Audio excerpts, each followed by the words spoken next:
Now it's actually possible to perform different actions on lines that match certain patterns. In other words, you can have one collection of actions for lines that match one pattern, and you can have another collection of lines of actions for lines that match a different pattern.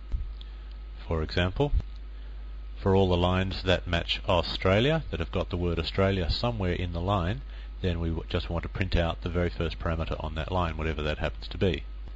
If you wanted to specify a different action for a different pattern, then after the closing brace, after the closing curly bracket, you'd put a space and then another pattern, like /England/ and then another set of actions enclosed in braces, and so on. Now these command lines can actually be long, but that's perfectly normal, and I'll show you in a moment how to create actual scripts that really don't have a command line as such. Anyway, we'll have a look at that in a moment. But before we do that, I'll mention that it's actually possible in awk to perform arithmetic, and you might do it like this.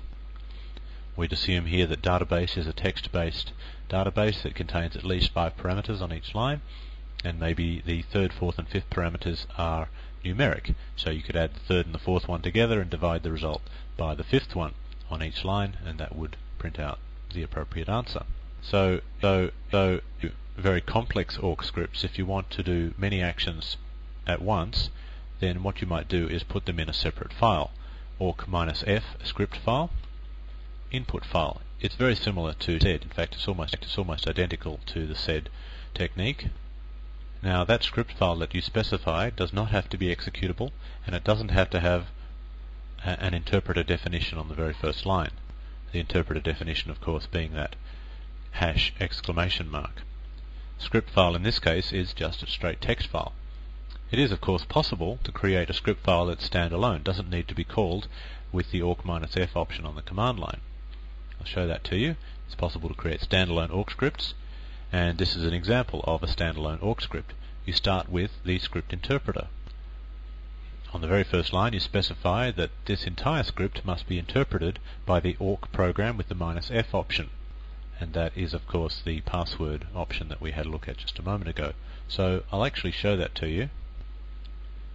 So here is a standalone awk script. Now this script has actually been made executable, and I've got a script interpreter as the very first line, which will cause this program, when I run it, to actually be interpreted by awk. Now the last part of the script, which is the brace and then the printf line, I haven't shown you printf yet, but I'll show that to you shortly. That's the part of this probably seen already. All I've done is I've put each curly bracket line, and I've put the print line on a line by itself. What you haven't seen is another set of braces up the top there, following the word begin. And everything inside that first set of braces is a series of statements that is run before the input is even opened for processing. So in here you can do all your initialization. You can print out any headings that you want to print out, you can set up a bunch of variables, and so on. And similarly, if you needed to do some processing at the end, after the input had been processed, you could create another set of curly brackets following the word end in capitals.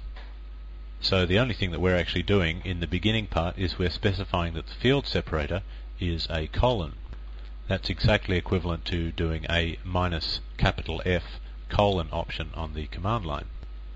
Now I won't go into this any more detail, show you this actually running. And now let's run it. It was, I believe, called password2.awk. I've just put the .awk extension on the end only to distinguish it from the other one, to show that this is an actual standalone script, and we'll process the file, etc. password, and of course it's working as we would expect. So naturally that, which ended up being about 10 lines long, could easily grow to as many lines as you like. Don't forget to end each line with a semicolon if there's more than one statement between a set of curly brackets. So here is an example. Of course, if I took those 2 lines and put them in a file called myawkscript and made it executable, then I could run it in the following way. Now here's that printf facility that I mentioned just a moment ago. It's actually a slightly more powerful print facility than actually the word print. It's called printf. The F stands for formatting, and it's very similar to the printf function C and C++. It looks like this. Now, actually that entire printf statement that you see there should be enclosed in curly brackets, but we'll just pretend that that is for the moment. I don't really want to go into the ins and outs of printf because it would take quite a long time to explain, probably more than that particular topic warrants at the moment. Suffices to say that there's plenty of documentation about it in the manual pages and also on the internet if you look hard enough. What I will say is that it is possible in this way to specify exactly how many characters wide the printing of each field should be. So here are $6 both being printed out, and that's the %-12s and the %-20s, which specifies that $1 will be printed out in a width of exactly 12 characters. So no matter how many characters there are in each $1, it will be printed out and padded on the right hand side with spaces to a width of 12 characters. And $6 will be printed out in a width of 20 characters. So using this technique, it's actually possible to get output beautifully aligned under headings and so forth. Let me show you what I mean. I'll just modify that script I just showed you. So here it is, slightly rewritten, that awk script that I showed you just a moment ago. I've put in the %-12s and %-20s, so $1 will be printed in a width of 12 and $6 will be printed in a width of 20. Now, for that to be meaningful, I've actually created little headings here, username and directory. Notice that username is 1, 2, 3, 4, 5, 6, 7, 8, 9, 10, 11, 12 characters wide, and directory is 20 characters wide if you go all the way to there.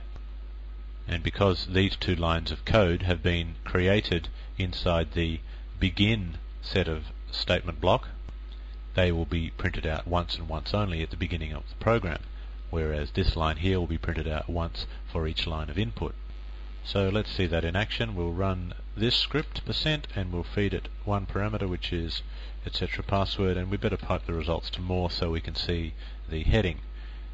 And there you go, username and directory, and it's all nicely formatted as you can see. That's the way you achieve that sort of output using awk. Also note that using printf you actually have to specify that you want to have a new line at the end of the output if you do. And new lines are specified just as they are in C and C++ using the \n. If you want a new line followed by a blank line, then obviously put 2 \n's. Okay, so that's really all I want to go into on awk. You can actually buy entire books on awk, so there's no end of learning that you can do just on that program. It's a very powerful, as you can see, text processing language. But I've shown you the basics that you need to get started with simple shell programming. And that actually brings us to the end of the chapter on filters, so let's now have a look at some exercises involving those.